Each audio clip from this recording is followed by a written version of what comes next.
Hey everyone, it's Ben Hardy here, and in today's video I'm going to be giving you guys the 5 reasons as to why the new Ford Bronco Raptor is superior to the Jeep Wrangler Rubicon 392. I already posted a video talking about why the Rubicon 392 is superior to the Bronco Raptor, so if you haven't seen that video, I recommend going and watching that before you get on your keyboard and start typing away angry comments about how I'm a Ford fanboy.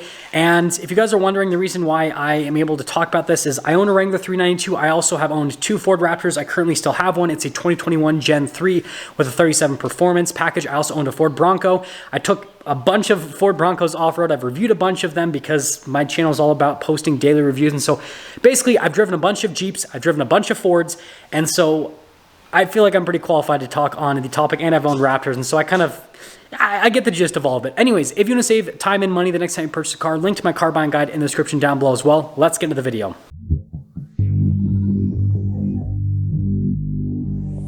Now, the first point has to pertain to the interior. Now, the interior on the 392 is a slight L for the 392. So, as you guys can see, we have the same seats here in the 392 as what you get in a regular Rubicon.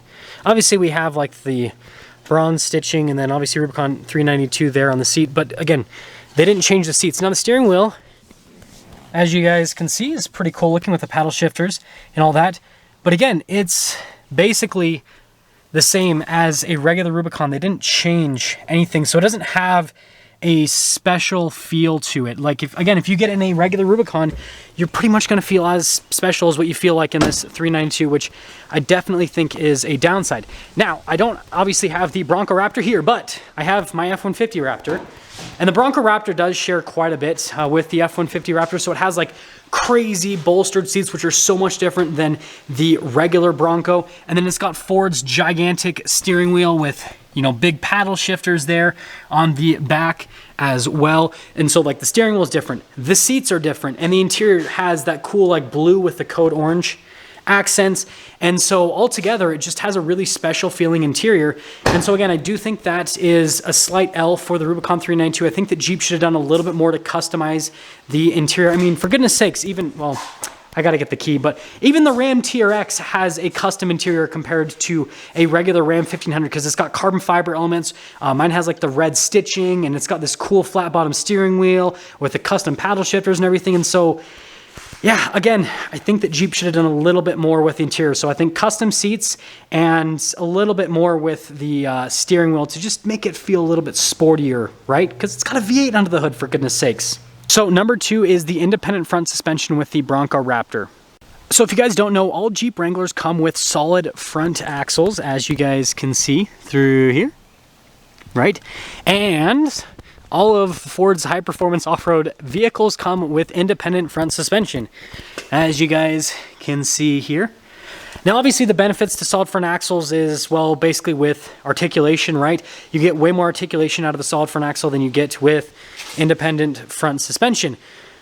But there are some downsides to a solid front axle. First off, it's not as comfortable on road, and on top of that, it makes the steering really weird.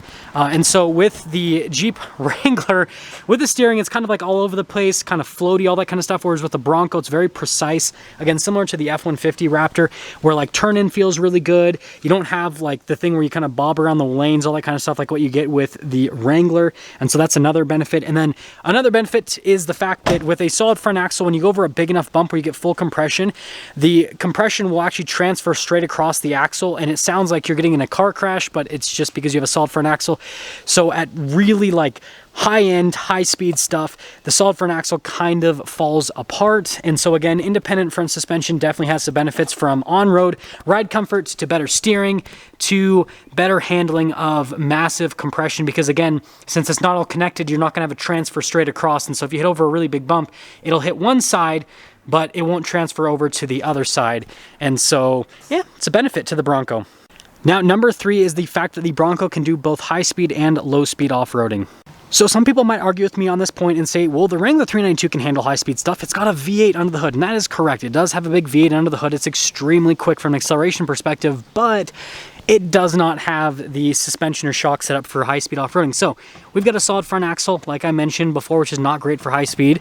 And you know, you've actually got quite a bit of travel here with the Wrangler 392, even with the 35-inch tall tires. But Jeep decided to put these crappy Rubicon shocks on it. I know they're colored the same as what the Fox shocks are on the standard 392, but with the Xtreme Recon package, you lose the Fox shocks. Now, the Fox shocks on the regular 392 are solid, but they're still not as advanced as what you have on the Bronco Raptor. The Bronco Raptor has Ford's live valve shock system, as you guys can see here. And what I can tell you, being a Raptor owner and a T-Rex owner, because the T-Rex also has a live valve system, is that this system is far superior to a standard shock because it can handle high-speed compression just amazingly well because it's constantly adjusting.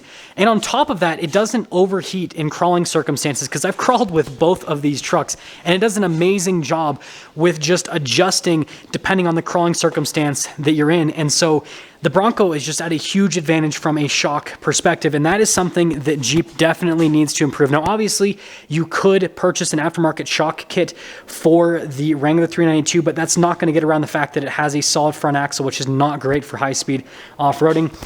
And so the main point that I wanted to make with this point is the Bronco Raptor does have that versatility where you can do the high-speed Baja runs just like you can do with an F150 Raptor. And then on top of that, you can do rock crawling, which you can do with an F150 Raptor, but it's a lot more difficult because this is such a long vehicle, whereas the Bronco Raptor is similar length to the Wrangler.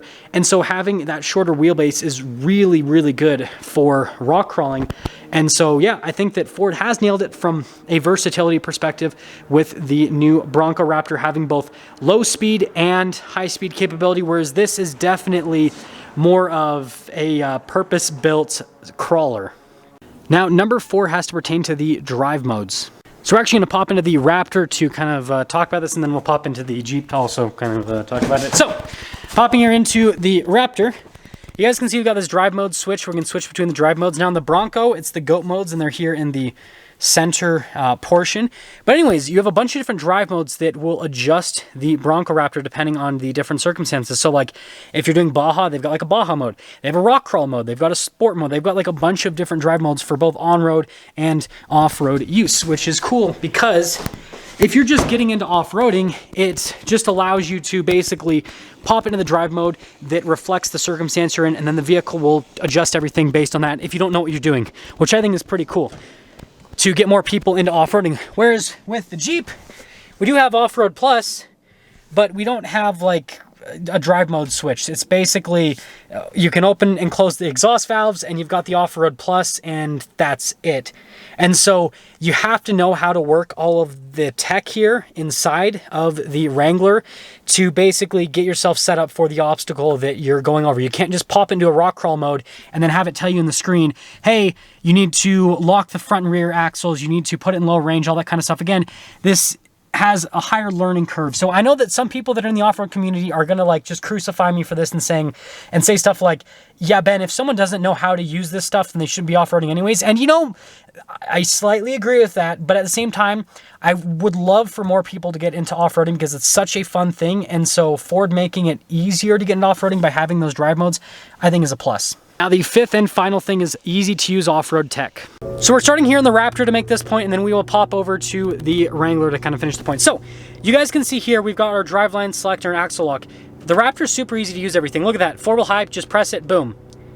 Axle lock, press it, boom, already locked. And then if I want to unlock it, just press this. If I want to pop into 4-wheel low, I just put the truck into neutral, 4-wheel low, boom, done. Super easy. And the Bronco Raptor has a similar situation. On top of that, again, it has a front locker, and the buttons are all up here on the dash. But basically, just press the front locker button, and it'll lock it or unlock it.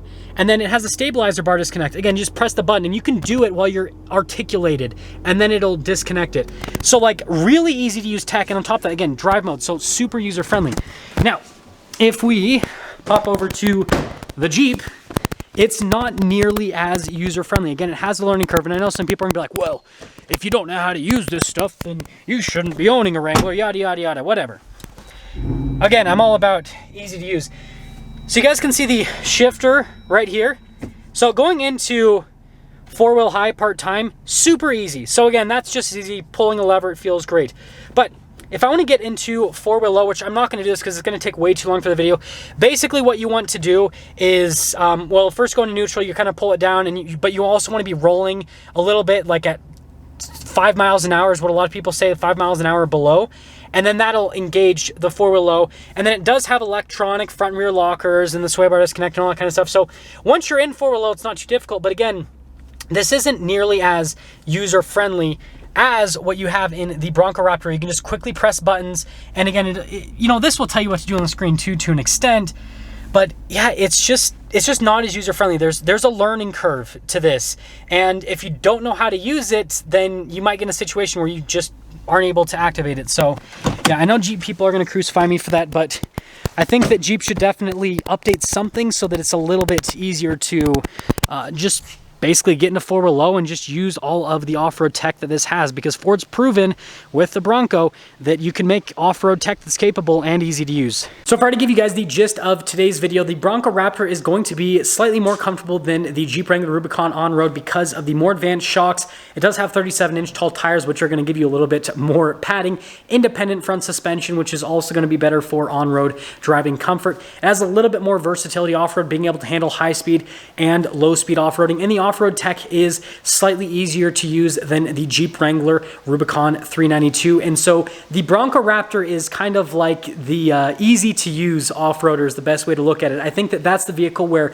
people can just pop into it and they'll be able to use it, whereas there's a little bit more of a learning curve with the Jeep Wrangler Rubicon 392. Again, there's pros and cons to both of them, and I made a video as to why the Wrangler 392 is superior to the Bronco Raptor, so go watch that one as well. I will see all of you in the next video.